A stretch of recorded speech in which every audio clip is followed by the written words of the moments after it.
Good morning friends. आज जो है मैं आपको जो आपका बीएस से सेकेंड ईयर का जो पेपर है differential equation paper number second होता है वो पढ़ाऊंगा और कंप्लीट भी कराऊंगा। तो देखिए, सबसे पहले मैं आपको सिलेबस की बात करता हूँ।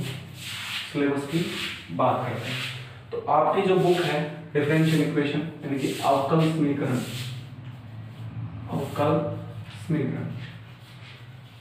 जो बुक है उसमें 5 यूनिट है। एक बुक और है इसमें पार्शियल डिफरेंशियल इक्वेशन यानी कि आंशिक अवकल समीकरण, इसमें 4 यूनिट है। और एक जो और है आंशिक अवकल समीकरण, इसमें आपकी 1 यूनिट है। 4 उसमें, 1 इसमें, 5 यूनिट है। ठीक है, अब ये जो है आंशिक अवकल समीकरण पहले मैं ये पढ़ा हूं। इसमें देखें सिलेबस कैसे है। जो इसका चैप्टर नंबर पहला है चैप्टर 1 वो है यूनिट फर्स्ट। ठीक है, और यूनिट जो चैप्टर जो सेकंड है वो यूनिट फर्स्ट के ही अथवा में है, यानी कि यूनिट फर्स्ट के ही अथवा में है। अब बात कर लेता हूँ सेकंड की। ठीक है, तो जो चैप्टर नंबर 3 है वो है आपकी यूनिट 2। ठीक है, यूनिट 2। थर्ड बात कर लेते हैं। थर्ड में है जो आपका चैप्टर नंबर 4 है, चैप्टर नंबर 4 और 5 वो आपकी यूनिट थर्ड। लेकिन इसमें क्या होता है, इसमें आपकी एक 10 नंबर चैप्टर और भी है और एक 7 नंबर चैप्टर और है। तो वो क्या है, लेकिन क्वेश्चन जो जनरली है वो ए और बी पार्ट दोनों इसी में से आ जाते हैं, तो फिर यही होता है। ठीक है, लेकिन मैं आपको इसमें 7 नंबर चैप्टर और कराऊंगा, मैं इसमें और कराऊंगा, इसके कॉन्सेप्ट भी कराऊंगा आपको। ठीक है, नंबर 4 चैप्टर नंबर जो आपका 6 है उसमें ए एक्सरसाइज, बी एक्सरसाइज और सी एक्सरसाइज। ठीक है, और इसके अथवा में है डी, ई और एफ। ठीक है, तो चाहे आप ये कर लो या ये कर लो, 8 नंबर का मटेरियल हो जाएगा। 8 नंबर की होगी आपकी ये वाली। ठीक है, 8 नंबर की होगी आपकी ये वाली, जितना बता रहा हूँ। 8 का होगा ये 8, 8 16 और 8 24 और ये 32। और जो 8 नंबर की है वो आपकी ये वाली बुक है। जब ये पढ़ाऊंगा तो बताऊंगा इसमें क्या क्या सिलेबस है, ये आपका सिलेबस में। और जो बच्चे हैं अभी जो प्रमोट हो गए हैं उन्होंने शायद पेपर भी नहीं देखा होगा कि जो मैथ का पेपर है कैसे होता है। तो बता देता हूँ कि आपको पेपर में बाकायदा लिखा हुआ मिलेगा यूनिट फर्स्ट। ठीक है, उसमें क्या होगा, एक क्वेश्चन होगा 1 नंबर, इसका ए पार्ट होगा और एक बी होगा। एक क्वेश्चन होगा 2 नंबर, इसका ए और एक बी। आपको क्वेश्चन पेपर के ऊपर पहले से ही लिखा हुआ मिलेगा कि आपको किसी भी यूनिट में से 1% करना है, 1% करना है। यानी कि यूनिट फर्स्ट है, इसमें से आप चाहे तो 1 नंबर क्वेश्चन कर दो या 2 नंबर कर दो। लेकिन जब आप 1 नंबर करोगे तो आपको ए और बी पार्ट भी एक के ही करने पड़ेंगे। ठीक है, ऐसे ही आप 2 कर सकते हो, 2 नंबर करोगे तो ए और बी पार्ट 2 नंबर के करने पड़ेंगे। जैसे एक क्वेश्चन कर लिया, आप यूनिट सेकंड में पहुंच जाओ। तो ये इसका सिलेबस है। ठीक है, इसमें क्या है, ये जो 4 नंबर चैप्टर है वो है होमोजेनियस लीनियर डिफरेंशियल इक्वेशन यानी कि समघात अवकल रैखिक अवकल समीकरण, और स्टिमुलेटेड इक्वेशन युगपात समीकरण, और ये nth कोटि यानी कि nवें ऑर्डर की प्रथम अवकल समीकरण होती है। ठीक है, और ये जो है वो आपको एक एग्जिस्ट फ्रेम यानी कि अस्तित्व की फ्रेम में है उससे रिलेटेड है। तो ये जो 10 नंबर चैप्टर और आता है इसमें वो वाला, तो वो कोई कराने की जरूरत नहीं है, ये भी कराने की जरूरत नहीं है। लेकिन कई बार मिसप्रिंट हो जाता है, एक क्वेश्चन इसके साथ दोनों का अटैचमेंट आ जाता है ऐसे ए और बी पार्ट में, तो फिर दिक्कत हो जाती है। आप 5 पढ़ के जाते हो तो ये वाला क्वेश्चन नहीं कर पाते हो ना, तो मैं आपको ये भी बताऊंगा। ठीक है, तो ये तो हो गया अपना सिलेबस। ठीक है, आप इसका स्क्रीनशॉट ले सकते हो। ठीक है, अब देखें,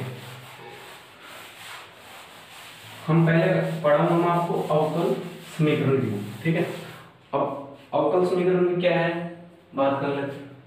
जैसे सबसे पहले यूनिट फर्स्ट से शुरू करूंगा, चैप्टर जो है वो पहला है। ठीक है, उसमें सबसे पहला टॉपिक होता है घात और कोटि। घात और कोटि, ये देखिए, ये समझा घात और कोटि क्या होता है। मैं जैसे आपको बताऊं कि कोई भी डिफरेंशियल इक्वेशन होती है, कोई भी डिफरेंशियल इक्वेशन होती है, उसकी जो महत्तम अवकलज किया हुआ होता है, महत्तम अवकलज किया हुआ होता है, वो उसकी कोटि होती है। महत्तम अवकलज उसकी कोटि होती है, और उस महत्तम अवकलज की जो पावर होती है वो उसकी घात कहलाती है। जैसे मैं आपको समझाऊं, जैसे एक क्वेश्चन है, जैसे एक क्वेश्चन है D square Y upon D X square plus X D Y by D X की पावर 3 बराबर साइन एक्स। ये देखिए, ये क्वेश्चन है। अब देखिए महत्तम, देखो ये D Y by D X है, एक बार अवकलन है, ये डी स्क्वायर है डी एक्स स्क्वायर है, दो बार अवकलन है, 2 टाइम्स अवकलन है। अब देखिए और कोई अवकलन की टर्म नहीं है ना, तो इसमें नहीं है, साइन एक्स भी अवकलन की टर्म नहीं है, ठीक है। अब यहाँ पे देखिए जब ये है तो महत्तम अवकलज तो ये होगा। अब महत्तम अवकलज कितनी बार किया हुआ? 2। तो मैंने क्या कहा था, जितना महत्तम अवकलज होगा वो तो होगी उसकी कोटि, तो कोटि तो 2 हो गई।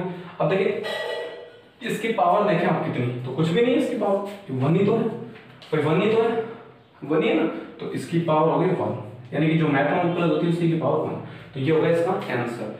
ये क्वेश्चन पहले आते थे लेकिन अब नहीं आते नहीं है ये क्वेश्चन, लेकिन आपको समझना बहुत जरूरी है कि कोटि और घात कितनी कितनी होती है। ऐसे इससे एक और लूं, एक एग्जांपल और लूं, तो देखें ये बहुत अच्छा एग्जांपल है, D square Y D X square plus 5 D Y by D x plus समाकलन वाई डी एक्स बराबर एक्स क्यूब। अब देखें ये अवकल समीकरण है, ठीक है। अब इसमें देखें ये समाकलन का साइन y dx बराबर x स्क्वायर, तो आप ऐसे मत कर देना इसको कि ये जो है ये महत्तम अवकलज है तो ये तो 2 बार हो गई, कोटि 2 हो गई, घात 1 हो गई। नहीं, देखें जब कोई अवकल समीकरण में जो ऑपरेटर होता है इनको बोलते हैं, ये जो होते हैं ना ये वाले, जैसे ये dy dx डेल, ये सब ऑपरेटर होते हैं। जब भी कोई जो अवकल समीकरण होती है उसमें ऑपरेटर होता है तो पहले अपन ऑपरेटर को सोल्व करते हैं। अच्छा देखो अब समाकलन का साइन, तो समाकलन का साइन किससे खत्म होता है? अवकलन से। आपको पता है, देखें मैं समझा दूं एक बार, जनरल एक एग्जांपल लेंगे। जैसे अपने पास है x क्यूब, है ना, तो इसका मैंने आपको दे दिया समाकलन, x क्यूब का समाकलन, ठीक है। अब मैं कह रहा हूं कि समाकलन का साइन हटाओ, तो देखिए आप अपन समाकलन कर देता हूं, एक बार जनरली कर देता हूं, तो कितना होगा x4/4, ये तो होगा समाकलन x4/4।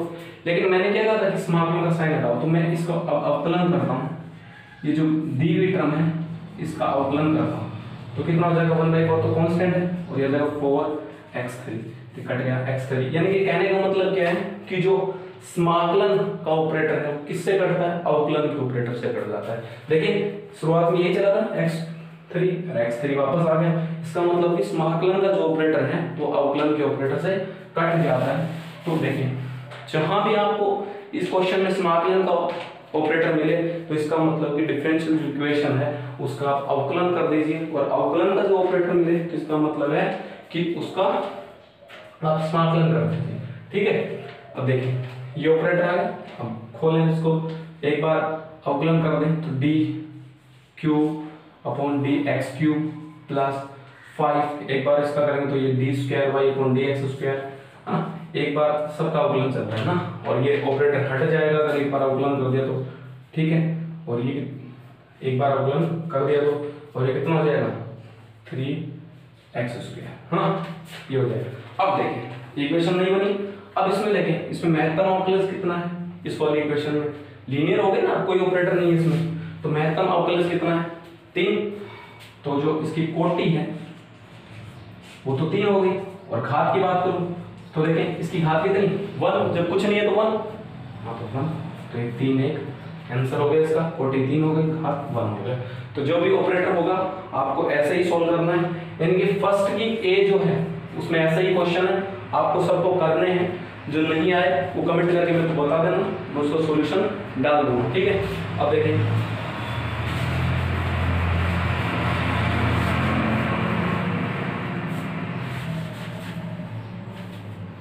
एक क्वेश्चन और है, देखें डी स्क्वायर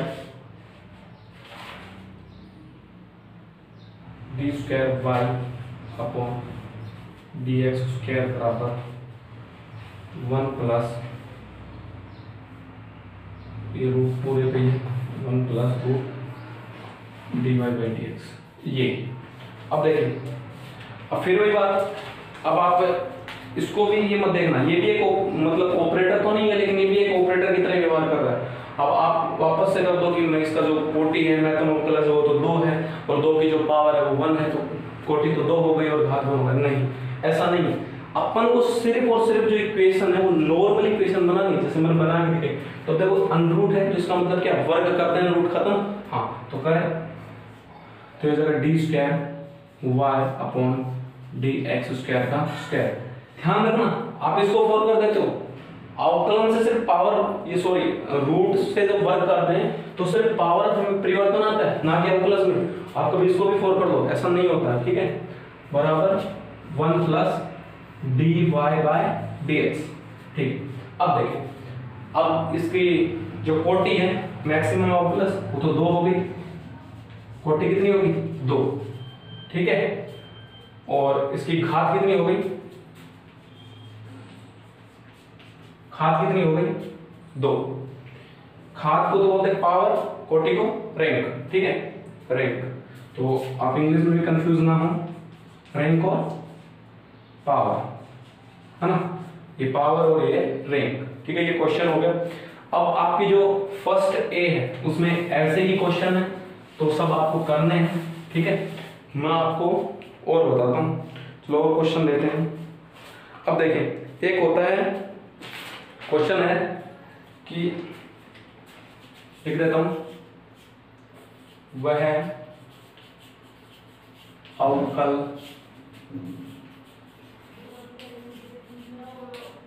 अवकल समीकरण ज्ञात कीजिए जिसका व्यापक हल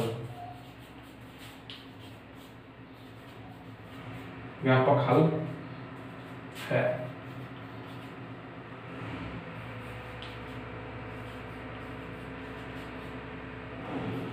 ये देखिए, अब जब भी आपसे ऐसे क्वेश्चन पूछे जाएंगे, मैं कॉन्सेप्ट की बात कर लेता हूँ, जब भी ऐसे क्वेश्चन पूछे जाएंगे तो ऐसे क्वेश्चन पहले बात तो एग्जाम में आते नहीं, बहुत कम आते हैं, और शायद पहले आते थे अब नहीं आते हैं ऐसे क्वेश्चन, ठीक है।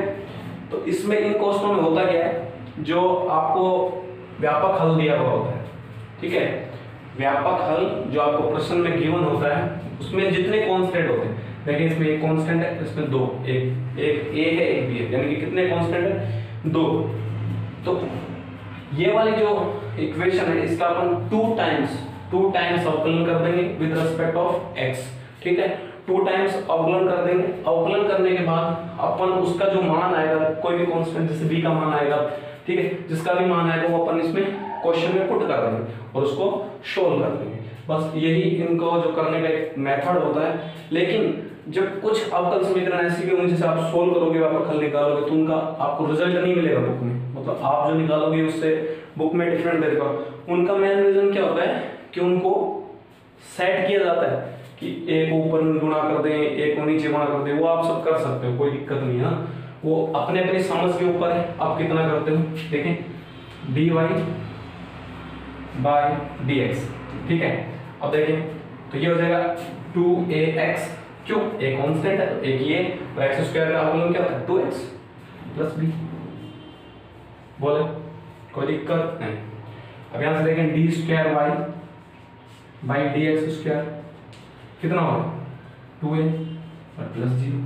अब देखें a का मान देखें, a का मान कितना होगा, यहां से a का मान निकालें तो a का मान आ गया 1/2 D square Y upon D X square, ये वाला मान आ गया 1। तो ए का मान क्वेश्चन में पुट करें, आप ए का मान क्वेश्चन में पुट करें और रख दें। ए का मान आ गया और बी का मान भी अपन इसी प्रकार से निकाल सकते हैं। बी का मान कैसे निकालेंगे, देखिए ये ए का मान हो गया, अब बी का मान यहाँ से निकल जाएगा। बी का मान कैसे निकालेंगे, D Y by D X minus इधर जाएगा 2a 2x, ए की जगह क्या, ए की जगह ये वाला मान, देखिए ये वाला मान, ठीक है, और बराबर बी, ये बी का मान हो गया। मतलब कहने का मतलब कि ए का मान ये हो गया, ए का मान यहाँ रखेंगे, बी का आ जाएगा, और ए और बी का मान इस समीकरण में रख देंगे, वो इसका हल हो जाएगा। तो ये ऐसे क्वेश्चन ऐसे ही करना है आपको, ठीक है। ये मैंने समझा दिया मेथड, हम आपको एक ऐसा बढ़िया क्वेश्चन कराता हूँ, ठीक है। आप चाहो तो इसको कर लेना इन क्वेश्चनों को भी, ठीक है। देखिए ये क्वेश्चन जो कराऊंगा वो आता है, प्रश्न है उन सभी वर्तों के अवकल समीकरण ज्ञात कीजिए।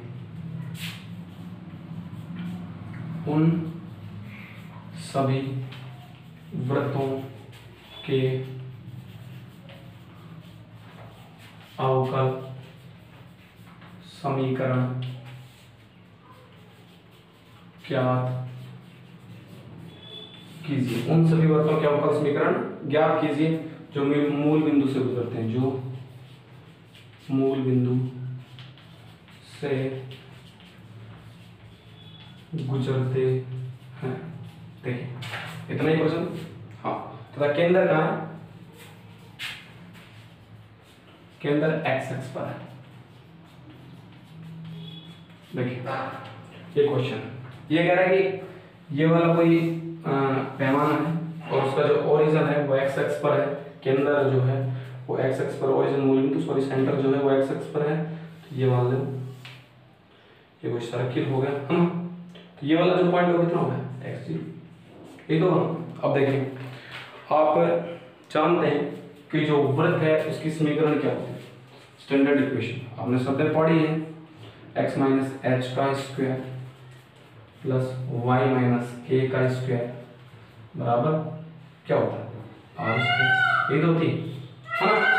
अब देखें आर के ये निर्देशांक होते हैं एच के, निर्देशांक एच के होते हैं, एच के, ठीक है।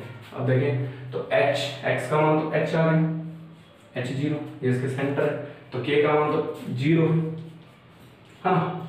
अब देखें आर क्या होता है, आर देखें यहाँ से आर क्या है, आर क्या है यही तो है, यहाँ से यहाँ तक की दूरी कितनी है, एच, तो आर का मान भी एच हो गया, रख दें। जब सब सोल्व करेंगे तो अगर X square plus H square minus 2x H plus Y square बराबर एच स्क्वायर, और एच स्क्वायर से एच स्क्वायर कट जाएगा, है ना। देखिए अब देखें तो यहाँ से हो जाएगा x square plus Y square बराबर 2xh, हो गया, है ना। अब देखिए अब वही बात मैंने क्या बताया था कि जब भी कोई इक्वेशन अपने को अवकल समीकरण ज्ञात करनी, वही ऊपर वाले क्वेश्चन के जैसे ही होता है, अवकल समीकरण ज्ञात करनी। तो अब सबसे पहले अपन कांस्टेंट देखें, कितने, एक कांस्टेंट। देखें यहाँ से कितना कांस्टेंट, एक, तो एक बार वही वाली बात है, एक बार इसका क्या कर देंगे अपन, अवकलन कर देंगे। तो करें इसका, एक बार अवकलन करेंगे तो करें, ये ऊपर वाला उठा देता हूँ प्रश्न भी। ये हो जाएगा एक्स स्क्वायर का अवकलन करेंगे 2x plus 2y dy by dx बराबर 2h, हो गया। 2 से 2 कट जाएगा, देखो 2 कॉमन आके कैंसिल हो जाएगा ना सब में, y dy बाई dx बराबर h, ये हो गया h का मान। अब ये वाला जो मान है वो इसमें रख दें आप, ये आपका सॉल्यूशन हो जाएगा। तो देखें ये जो h का मान है वो इसमें रख दें, तो h का मान इसमें रखें तो कितना आ जाएगा, x square plus Y square बराबर 2x, और h का मान कितना है, x प्लस वाई और dy बाई dx। अब इसको आप अरेंज कर लेंगे, जैसे आपको बुक में आंसर दे देता हूँ उस हिसाब से अरेंज कर लें। और मेरी मान है तो 2x स्क्वायर, ये 2x स्क्वायर जगह देखो अरेंज भी कर ही देता हूँ आपको, x square plus Y square बराबर 2x स्क्वायर प्लस 2xy और dy बाई dx, है ना, ये वाला हो गया, ठीक है। अब देखिए ये इधर आ जाएगा एक्स स्क्वायर, तो ये जाएगा 5 स्क्वायर, ये माइनस का हो जाएगा, एक्स स्क्वायर पॉजिटिव है तो कट जाएगा एक्स स्क्वायर, अपॉन में कितना आ जाएगा 2xy और dy बाई dx। ये इसका सॉल्यूशन है। मैंने पहले बताया था कि जब भी अपन को ज्ञात करना तो उसमें जितना कांस्टेंट होता है एक है तो एक बार अवकल समीकरण करें उसको सेट कर लें, वो उसका आंसर होता है। ठीक है, अब यहाँ तक जो मैं पार्ट बताया उससे शायद ही कोई क्वेश्चन आए, मैं ये नहीं कह रहा क्वेश्चन आएगा, शायद ही कोई क्वेश्चन आए। ठीक है, अब शुरू होता है आपका जो चैप्टर है वो अच्छे से तो ध्यान से पढ़ें। ठीक है, हाँ आ सकता है इसमें जो ऑर्डर्स और रैंक पूछने वाला क्वेश्चन था पावर वाला, उसमें से आ सकता है आपको एक क्वेश्चन आना चाहे तो। अब देखें, अब जो मेथड है क्वेश्चन बाद में कराऊंगा, पहले मेथड बताता हूँ आपको। हाँ, तो मेथड है चर पृथक्करण विधि। इंग्लिश में सुन लें, चर पृथक्करण विधि, इंग्लिश में क्या आ जाएगा variables separation method, variables separation method. ठीक है, अब सुने, और आपको एक मैं अपनी जो अच्छी लैंग्वेज होती है उसमें बताता हूँ, कुछ भी नहीं है जो चर का मतलब जो डिपेंड करते हैं, जो अवकलन पर डिपेंड करते हैं, वो डिपेंड करते हैं उनको y की टर्म एक साइड और x की टर्म एक साइड, बस यही है इस कंपैरिजन। ठीक है, जैसे किसी भी अवकल समीकरण में मेथड बता देता हूँ।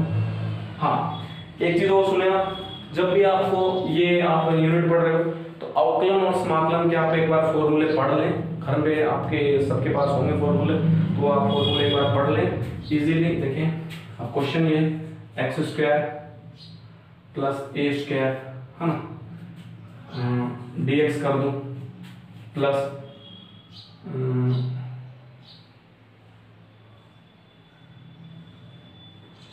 ये y करो, y square plus a square dx plus x square plus b square dy कर दीजिए। ऐसे कोई अवकल समीकरण सपोजेस ये मैंने लिखी है, काल्पनिक है बिल्कुल। ठीक है, इसको लिखें। अब देखें dx और यहाँ पर y की टर्म और ये dy यहाँ पर x की टर्म, इनको सेपरेट करना कि y की टर्म एक साइड और x की टर्म एक साइड। मैं लिखूं जैसे dx लिखा, dx के नीचे ये वाला पार्ट लेगा, उसको ले लूं लेफ्ट साइड, तो आ जाएगा x square plus b square है ना। यहाँ पर ले dy अपॉन इसको इसके नीचे लिखूंगा तो y square plus a square, और उस साइड गया उसका नेगेटिव साइन, यही होगा। अब देखिए ये इसका सेपरेट होगा। अब इसको जो है समाकलन कर दें, एक कांस्टेंट ले लें log c या जो भी लेना चाहे, कांस्टेंट में कोई फर्क नहीं पड़ता, c या log c कुछ भी ले सकते हैं। ये होगा, ऐसे इनको सेपरेट करना है। अब सेपरेट करने का मतलब क्या, देखो यहाँ भी x की टर्म यहाँ भी x की टर्म, ये तो कांस्टेंट है, ये x की टर्म ये x की टर्म और ये कांस्टेंट है ना, तो एक साइड होगा। इस मेथड को बोलते हैं अपन वेरिएबल्स सेपरेशन मेथड। ठीक है, मैं आपको क्वेश्चन कर रहा हूँ अच्छे से समझ में आएगा, ये सिर्फ और सिर्फ समझाने के लिए। ठीक है, अब क्वेश्चन देखें। ठीक है, क्वेश्चन देखें। पहला क्वेश्चन है y minus x dy by dx बराबर a y square plus dy by dx। Okay, ठीक, ये आपका क्वेश्चन था। अब देखें आप, ये क्वेश्चन था वही आपको चर पृथक्करण विधि से करना है इसको। तो देखें आप, और अवकल समीकरण का आपको ऊपर में प्रश्न में लिखा हुआ मिलेगा कि जो अवकल समीकरण है इसका हल ज्ञात कीजिए। हल का मतलब क्या होता है मैं समझा दूंगा आपको। हल का मतलब ये होता है कि जैसे आप उस समीकरण में जो हल करके y का मान निकालते हो, वो y का मान इस इक्वेशन में रखें तो इक्वेशन जो है सोल्व हो जाए और बराबर जो भी है उसके बराबर आ जाए, वो उसका सॉल्यूशन होता है। ठीक है, अब देखें इसको सोल्व करेंगे तो वही सेपरेट मेथड से करेंगे अपन, है ना। तो देखें dy x और dy x दोनों टर्म एक साइड है, एक साइड ले लें। देखें y ये साइड आएगा तो y minus a y square बराबर ये कितना है a dy by dx plus x dy by dx। देखिए यहाँ तक कोई दिक्कत है, मैंने कुछ नहीं किया, ये वाले पार्ट को उस साइड ले गया, ए वाई स्क्वायर को इस साइड ले गया, बस इसके अलावा मैंने कुछ नहीं किया। ठीक है, अब y कॉमन है इसमें, ले लूँगा a 1 माइनस a, ठीक है, बराबर। अब देखें dy बाई dx और यहाँ पर कितना है x प्लस a। हाँ, अब देखें ये y की टर्म, यहाँ पर ये y और आएगी, ये y की टर्म है पूरी और ये x की टर्म, तो ये तो x के साथ आएगी और ये y के साथ आएगी, सेपरेट तो ये ना। तो देखें मैं dx को इस साइड लाऊं तो dx के नीचे क्या जाएगा x प्लस, क्योंकि इसकी टर्म यही है, बराबर। और dy की टर्म क्या है y 1 माइनस a, ये हो गया ये टर्म। ठीक है, ठीक है, ये हो गया आपका। अब देखिए ये तो सेपरेट हो गया, अब क्या करना है अपने को, इसका समाकलन करना है, इंटीग्रल करना है। ठीक है, इंटीग्रल करना है। तो देखिए आप एक समाकलन कोफिशिएंट है जो मान लेते हैं, या फिर लास्ट में मान लेंगे उसको, एक ही बात है, तो कोई दिक्कत नहीं है। ठीक है, अब यहाँ तक क्वेश्चन है। अब देखें dx x प्लस a, ये किसका समाकलन होगा, ये इसकी तरह व्यवहार नहीं करेगा 1/x की तरह, तो हो जाएगा log x। बताऊंगा नहीं भैया, बार बार नहीं बताऊंगा ये कॉन्सेप्ट, भाई ये आउटलाइन ऐसे कैसे होगा, आप फॉर्मूले पढ़े, लेकिन 1/x तो कितना होगा log x, तो यही है क्योंकि a तो इसमें कांस्टेंट है, तो ये तो होगा log x प्लस a बराबर। ठीक है, अब ये वाला देखिए, इस वाले का कोई मेथड नहीं है क्योंकि y की दो टर्म। ठीक है, तो देखें अपन ने 12th में एक मेथड पढ़ा था, मैं यहाँ बात कर लेता हूँ उस मेथड की। अपन ने एक मेथड पढ़ा था कि अपन डिफरेंशियल इक्वेशन को सॉल्व करने, जब देखो ऐसा अपने पास एक रूप होता था dy, यहाँ y भी नहीं होता था, y 1 माइनस ay, जैसे मान लो 1 है तो बराबर इसको अपन लिखते थे ay plus by 1 minus ay, ऐसा लिखते थे क्या, सेपरेट करते थे अपन, मतलब समाकलन करने के लिए उनको दोनों टर्मों को जो एक साथ होती थी उनको सेपरेट करते थे। ये वाले फॉर्मूले भी आप क्लियर कर ले कहीं से, ठीक है, सेपरेट मेथड वाले। अब ऐसे करते थे, फिर अपन क्या करते थे, उनको a और b नियतांक का मान निकालते थे, और मान निकालने के बाद इस वाले टर्म को अपन ये वाले टर्म लिख सकते थे, ऐसे तो करते थे अपन। तो देखें उसका लघुत्तम यानी कि एलसीएम क्या आ गया, ये वाला आ गया। ठीक है, अब देखें a, तो a के साथ क्या जाएगा 1 माइनस ay प्लस b के साथ कितना आ जाएगा 5। ठीक है, और बराबर क्या, बराबर तो यही है, बराबर ये जो चल रहा है ये 1/y 1 माइनस ay। अब देखिए ये तो सेम कट जाएगा आपस में, ये तो सेम है, कट जाएगा, तो यहाँ से देखिए इक्वेशन आपकी ये आ गई 1 माइनस a1।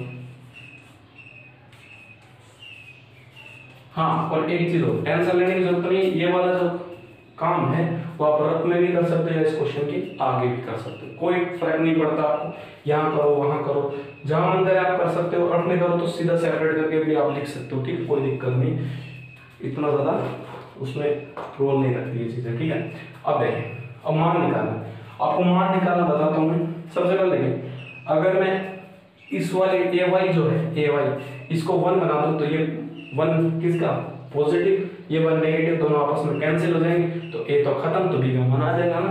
तो मैं y का मान कितना रख दूं, y का मान 1/a रख दूं। देखिए 1/a रखूंगा तो a से a कट गया, 1 आ गया, तो a 0 हो गया। b का मान कितना आ जाएगा, b का मान कितना रखना पड़ेगा, मैंने y का मान कितना है 1/a, यानी b 1/a बराबर 1, तो b का मान कितना आ गया a। अगर नहीं समझ में आ रहा है तो ऐसा समझे कि पूरी इक्वेशन में y बराबर 1/a रख दे और जिसका मान आ रहा है वो निकाल ले, का मान a आ जाएगा। ठीक है, अब मैं y का मान एक इक्वेशन मैंने ये माना, एक मैंने माना कि मैं y का मान 0 कर रहा हूँ। अगर मैं y का मान 0 कर रहा हूँ तो a का मान कितना आ जाएगा 1 आ जाएगा। रख के देख लेना, रख के देख लेना, पता लग जाएगा आपको। आप कोई छोटे क्लास के बच्चे नहीं हो जो एक एक स्टेप बताऊँ आपको ना, तो a वो a बराबर 1 आ जाएगा। ठीक है, अब देखें वही वाली बात, स्मॉकिंग का साइन, अब इस वाले फॉर्म को ये वाले फॉर्म देख सकते हैं। a का मान 1 है, यानी कि 1/1 y और dy साथ में तो dy प्लस इंटीग्रल b का मान कितना a dy अपॉन कितना 1 माइनस ay, बस ये हो गया इसका ये वाला। अब देखें ये वाला हो गया। आप क्वेश्चन को जो है ना उतार सकते हैं आप यहाँ से, तो मैं आपको ये मिटा देता हूँ, वीडियो पॉज करके उतार लिया तो आप, ठीक है, उतारना हो तो बच्चों, ठीक है, यहाँ तक।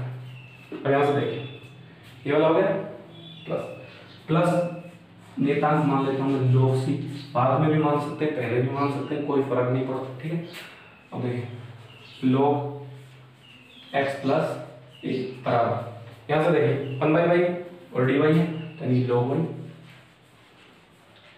प्लस ये देखो ए कांस्टेंट, ये कितना हो जाएगा, वही 1/x की तरह व्यवहार करेगी, 1/y की तरह व्यवहार करेगा, तो आ जाएगा log 1 माइनस ए।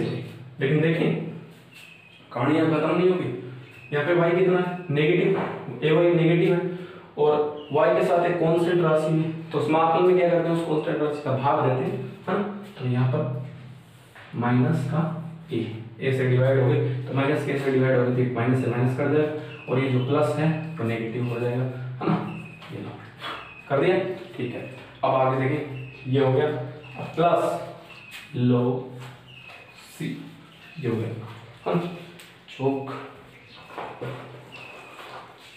अब यहां से देखें आप, ये वाली टर्म है वही साइड लेके आ रहा हूं, तो log x प्लस ए, और ये इधर आ गया फिर प्लस, ये भी प्लस log 1 माइनस ए वाई, और ये कितना हो जाएगा log y plus log c। अब देखिए एक चीज और अपन ने पढ़ा है, क्या लिख रहा हूं, पहला क्वेश्चन है इसलिए सारे कॉन्सेप्ट बता रहा हूं, बाद में नहीं बताऊंगा ना। log m plus log n, इसका फॉर्मूला क्या होता है, log m, यही तो होता है, तो उस वाले फॉर्मूले से इनको कर दें, तो ये जाएगा log x प्लस ए 1 माइनस ए वाई बराबर log वाई सी, तो जगह log से log कटेगा, देखिए कटेगा, दोनों साइड कैंसिल हो गए, तो आपका जो आंसर है वो आपका ये बच गया, ये आपका आंसर बच गया, और ये जो है वो इस अवकल समीकरण का हल है, ये जो अवकल समीकरण का हल है। देखें इसमें कोई भी dy x की कोई टर्म नहीं है, सिंपल सॉल्यूशन आप है, तो इसका हल होगा। ठीक है, ये आपका एक क्वेश्चन हो, अब मिटा दो इसको, है ना। उतारना चाहें वो वीडियो पॉज करके उतार सकते हैं।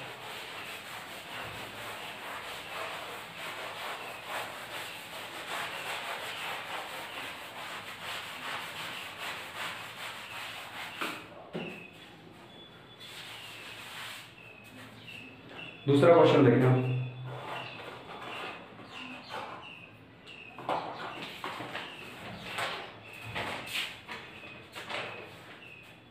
क्वेश्चन नंबर 2, वो है, ये सब राजस्थान यूनिवर्सिटी में क्वेश्चन भी है, पहले बता रहा हूँ। ठीक है, ये क्वेश्चन लिखे आप, x y square plus x dx plus y x square plus 1 dy बराबर 0, हो गया। ठीक है, अब क्वेश्चन को सॉल्व करते हैं। ये क्या है, बुक नहीं है, बुक जो है वो मेरी यहाँ पर है नहीं मेरे पास घर पे, तो ये क्वेश्चन किसी बच्चे से मंगवाए हैं, तो उसी वजह से इसमें पेज में लिखे क्वेश्चन है, तो ये आपको कराने पड़ रहे हैं। बुक होती तो सीधे बुक से लिख देते। ठीक है, अब ये देखें, ये वाला हो गया। ठीक है, अब यहाँ से देखें, वही सेपरेट मेथड करना है, लेकिन यहाँ से x कॉमन आ रहा है। सबसे पहले आप सीधा कर लीजिए, झंझट में मत पड़िए, इसको सेपरेट सीधा कर लीजिए, फिर मैं बताऊंगा कॉन्सेप्ट आपको। ठीक है, तो dy के नीचे dy की टर्म है ना, और dx के नीचे dx की टर्म, तो जगह dy dx की करेंगे x y square plus x, ये हो जाएगा कितना, dx बराबर minus y x square plus 1 और dy। एक साइड कर लिया। अब देखिए इसमें x भी इंक्लूड है और इसमें भी x इंक्लूड है, लेकिन x दोनों को दोनों, तो x तो कॉमन आ सकता है, तो यहाँ पर बच गया वाई स्क्वायर प्लस 1 dx बराबर माइनस y, और इधर एक्स स्क्वायर प्लस 1 और dy। अब देखिए dy के नीचे dy की टर्म और dx के नीचे dx की टर्म, क्योंकि x dx, इस ये वाली उधर भेज दूंगा क्योंकि y की टर्म, और ये वाली इसके नीचे ले आऊँ, क्यों, क्योंकि x की टर्म है ना, माइनस y और dy, और यहाँ पे कितना हो जाएगा वाई स्क्वायर प्लस 1। ये देखिए, ठीक है, वही इंटीग्रल करो, समाकलन करो, और एक नियतांक ले लिया हमने log c, है ना, log c ले लिया। ठीक है, अब देखिए हाँ एक चीज और, मैं आपको एक चीज और क्लियर कर देता हूँ, मैं log c नहीं, मैं 1/2 log c भी ले सकता हूँ, मैं नियतांक कुछ भी ले सकता हूँ, समझ गए ना, कुछ भी ले सकता हूँ, नियतांक मेरी मर्जी है, मैं जो चाहूँ वो ले सकता हूँ। अब देखें मैं इस इक्वेशन में क्या करूँ, इसको t मान लूँ, ऊपर x है तो कोई दिक्कत नहीं, वो dx, देखें इसको t मान लूँ, मैं ये वाला करके दिखा रहा हूँ, फिर ये दोनों सेम है, देखें x² + 1 को मैंने मान लिया t, कोई दिक्कत नहीं, तो देखें 2dx t के रिस्पेक्ट में अप्लाई करना, 2dx/dt बराबर 1, ये तो होगा, तो 2dx बराबर कितना होगा dt, और dx बराबर कितना हो गया dt/2, dt/2, ये तो हो गया है ना, dt/2, इसको यहाँ पे करता हूँ छोड़, तो देखें x dx, x dx 2x x आएगा ना सब में, 2x dx/dt है ना, तो x dx का मान कितना आ गया dt/2, तो 1/2 आ ऊपर dt अपॉन इसका क्या होगा t है ना, प्लस बराबर माइनस, अब देखिए इसका भी सेम यही होगा, ये y यहाँ पर x की जगह y है, ये सेम है, तो मैंने इसको भी t मानने की जरूरत है नहीं मेरे को, मैं सीधा ही कर दूंगा इसका ना, y dy y² + 1 log c, सीधा कैसे कर दूंगा देखना, अब यहाँ से करूँगा तो ये जाएगा 1/2 log और t का मान कितना है x² + 1, वही इसका आ जाएगा, जो इसका है वही आएगा, क्योंकि x की जगह बस y आ जाएगा, इतना ही अंतर आएगा, y log y² + 1 है ना, और ये आ जाएगा प्लस में log c, अब आप log से log काट भी सकते हैं, ठीक है, वो सब आप कर सकते हैं, अगर करें हम चाहें आगे तो आप क्या करेंगे, ये वाला टर्म इस साइड ले आएंगे तो ये पॉजिटिव हो जाएगा, और वो log m और n के फॉर्मूले से जो अभी आपने बताया है मैंने आपको, उससे ये हो जाएगा log x² + 1 और ये y² + 1, हाँ ये दोनों सेट हो जाएंगे, और यहाँ पर log c, अब देखें log से log कट नहीं सकता, काटने के लिए अपन को क्या करना पड़ेगा, काटने के लिए अपने को करना पड़ेगा कि अपन इसको तो 1/2 कर दें और इसको c² कर दें, क्योंकि जो log में पावर होती है वो भी बैकग्राउंड में आ जाती है, लेकिन इतना आपको डीपली जाने की जरूरत है नहीं, है ना, छोड़ो इतना ज़्यादा आपको जाने की जरूरत है नहीं, तो आप यहीं इसको छोड़ दो, ये आपका एकदम राइट आंसर है, ठीक है। ये क्वेश्चन ये डीपली जाने का मतलब तब होता है जब आप IIT JEE का पेपर देते हैं या कोई पेपर देते हैं बड़ा पेपर, तो उसमें आपको सॉल्यूशन मिलाना पड़ता है, ठीक है, ये कोई दिक्कत नहीं, हो गया, ठीक है। अब इसका सॉल्यूशन हो गया इस क्वेश्चन का,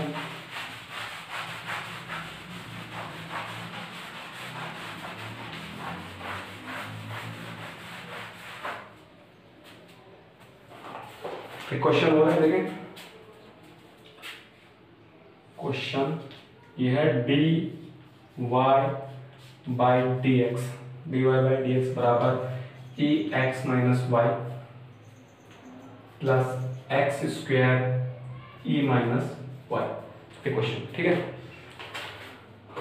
देखिए इस क्वेश्चन में देखिए आप, ये जो e की पावर -y है, ठीक है, x - y है, इसको देखिए आप, ये यहाँ पर एक चीज बता रहा हूँ आपको, ex और ey ऐसे भी हो सकता है, ये वाला क्यों, आधार समान है, यानी कि अगर बेस जो है वो इक्वल है तो घातें क्या हो जाती है, ऐड हो जाती है, यानी कि अगर आधार समान है तो घातें जुड़ जाएंगी, तो देखिए e और e बेस समान है तो x - y, तो उसको वो वाली भी लिख सकता हूँ ना, ये वाला भी तो लिख सकता हूँ इसको, है ना, ठीक है।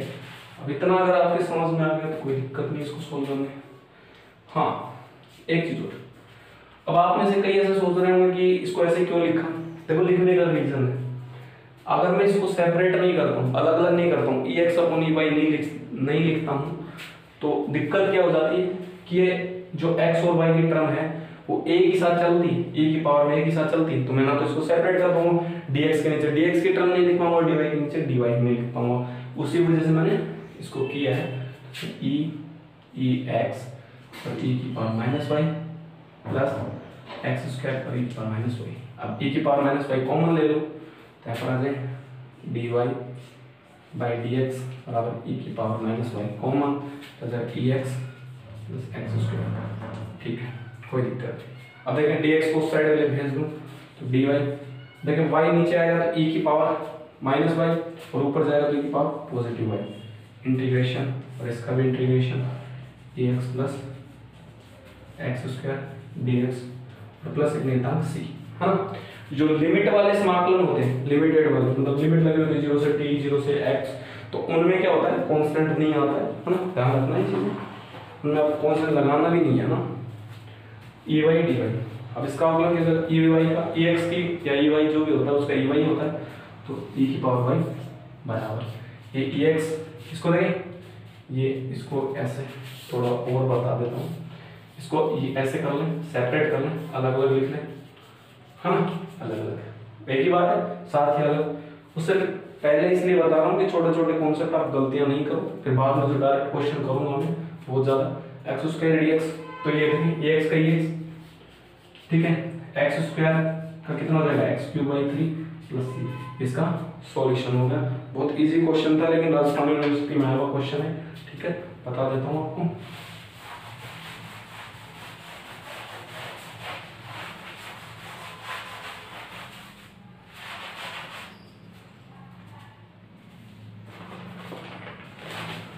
नेक्स्ट क्वेश्चन वो है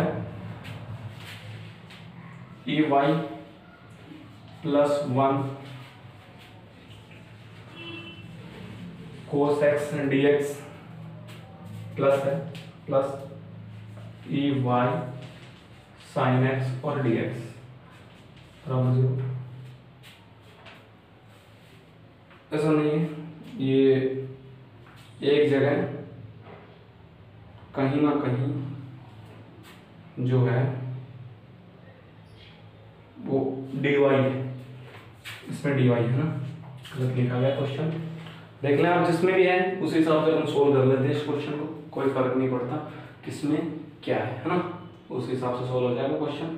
और अगर इसकी dx की जगह dy थे, इसकी जगह dx है तो भी कोई फर्क नहीं पड़ता, अपन सोल्व कर लेते हैं इस क्वेश्चन को। मेथड आना चाहिए अपने को ना, सबसे इंपॉर्टेंट होता है मेथड। अगर अपन को मेथड आता है तो अपन उस टाइप के सैकड़ों क्वेश्चन सोल्व कर सकते हैं।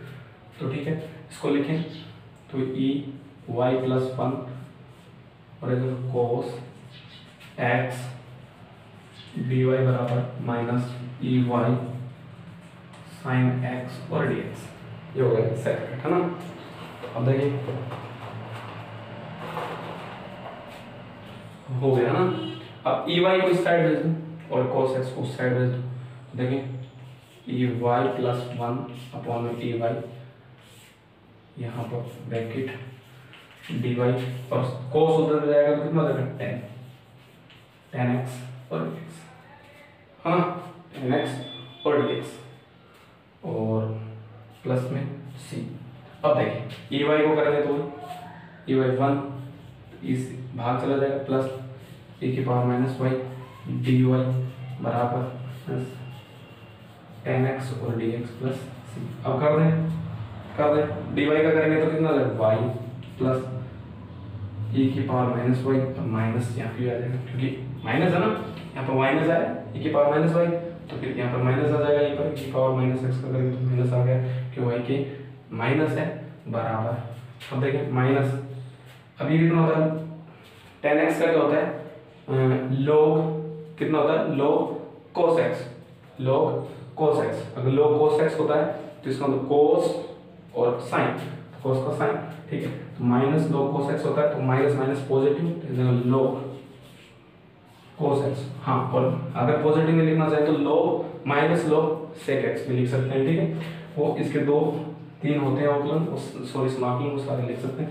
इसका सॉल्यूशन हो गया, ठीक है। देखिए अगला क्वेश्चन देखना,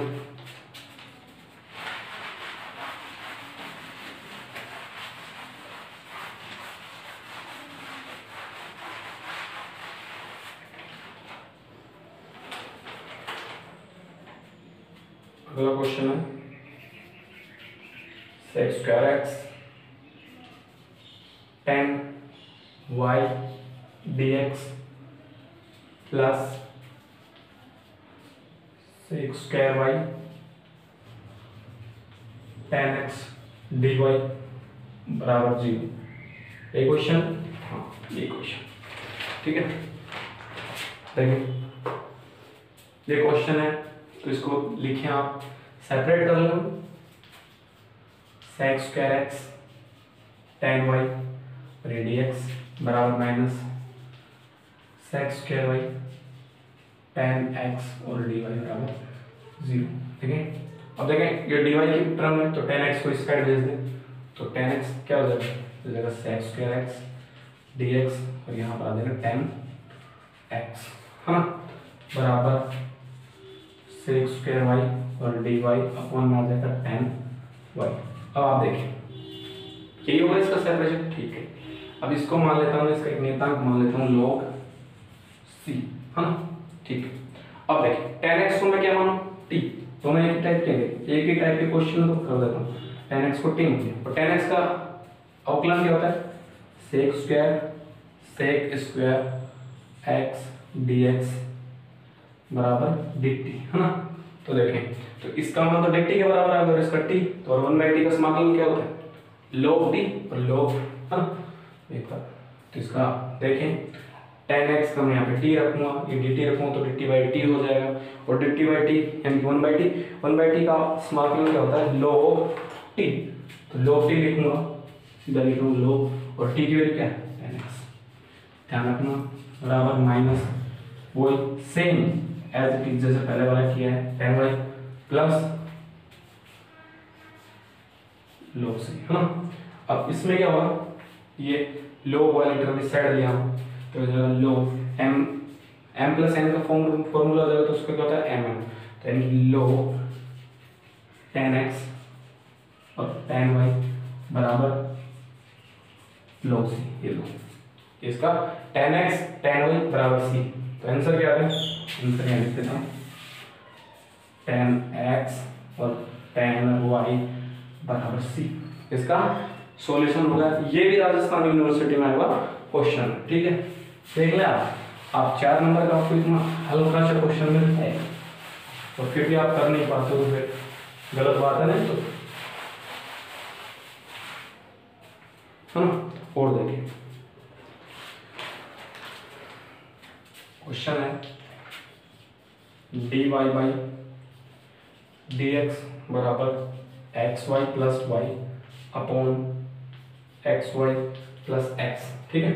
अब देखिए वही हल ज्ञात करना है सबको, ऊपर से निकल को सोल्व करना है सबको, ठीक है, करें। अब देखें वही x की टर्म एक साइड और y की एक साइड कर लेंगे। देखिए ऊपर वाले में से y कॉमन आ रहा है तो कितना बच गया, x प्लस 1, नीचे वाले में से x कॉमन आ रहा है, कितना बच गया, y प्लस 1, ये लो हो गया। अब x की टर्म एक साइड और y की टर्म एक साइड, देखिए y प्लस 1 dy और ये वाली y यहाँ पर इसका समाकलन, और यहाँ पर कितना आ जाएगा x प्लस 1 और x और dx।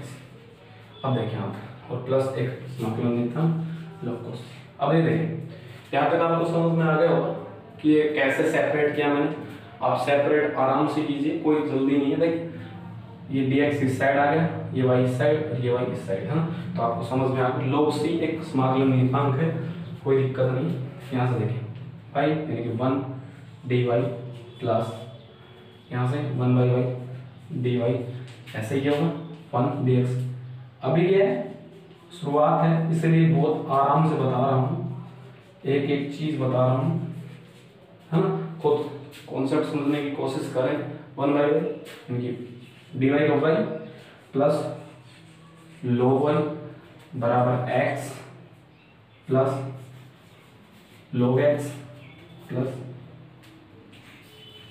log c, हाँ। अब इसको कोई m इंटू एम के फॉर्मूले से सेट करना चाहो कर लो, नहीं करना चाहो मत करो, कोई दिक्कत नहीं, कोई फर्क नहीं पड़ता, ठीक है ना। ठीक है, आंसर हो गया। ये भी राजस्थान यूनिवर्सिटी में 2 बार आया क्वेश्चन है, ठीक है, बता देता हूँ। ये आपका लास्ट क्वेश्चन है ना। देखिए e x plus y plus x square, वही बात है। ऐसा क्वेश्चन करा चुका मैं पहले। ई एक्स प्लस वाई यानी कि दोनों की टर्म जो है वो एक ही पावर में एक साथ आगे पीछे चल रही है, तो इनको अपन सेपरेट कर लें। सेपरेट करना मैंने बता दिया था आपको, है ना। ई एक्स डॉट ई वाई, वही बात है, आधार समान है तो बातें जुड़ जाएंगी। यदि बेस इक्वल है तो जो पावर है वो ऐड हो जाएंगी, इंग्लिश में होगी, ठीक है।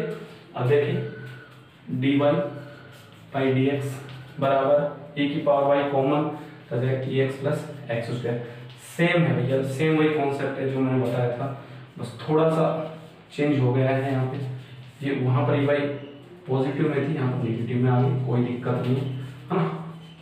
करना तो अपने को ही प्लस कोएफिशिएंट, ठीक है। अब e की पावर y है, ऊपर जाएगी e की पावर माइनस वाई और रिजल्ट e की पावर माइनस वाई ये आएगा बराबर e की power x plus x cube by 3 plus c, ये होगा इसका रिजल्ट। देखिए आप e की पावर y ax dx का ex और x स्क्वायर dx का x cube by 3 plus c। अब बात सुनो मेरी, है ना, ये तो हो गया आपका क्वेश्चन। अब आपका कितना हो गया मैं बता देता हूँ आपको। आपकी जो फर्स्ट a है और b है, फर्स्ट ए और बी मेरी तरफ से बिल्कुल कंप्लीट है। मैंने सारे क्वेश्चन लगभग जो हार्ड थे थोड़े वो करा दिए हैं।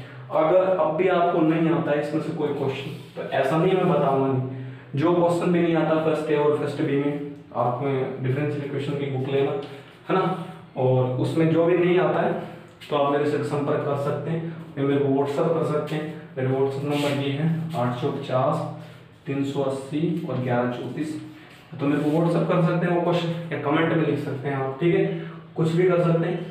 ये वाले नंबर है मेरे व्हाट्सअप। और दूसरी बात क्या है, इस चैनल को थोड़ा बढ़ाएं, क्योंकि आप बढ़ाओगे तभी मैं पूरी बुक करा पाऊंगा। ये तो मैं पूरी बुक करा दूंगा, अगर आप चाहते हो कि एक बुक और भी कराई जाए तो आप फिर इस चैनल को थोड़ा बढ़ाएं, है ना। और ये व्हाट्सअप नंबर है, ठीक है, कोई दिक्कत नहीं, कोई समस्या हो तो आप इन नंबरों से मेरे से संपर्क कर सकते हैं, ठीक है।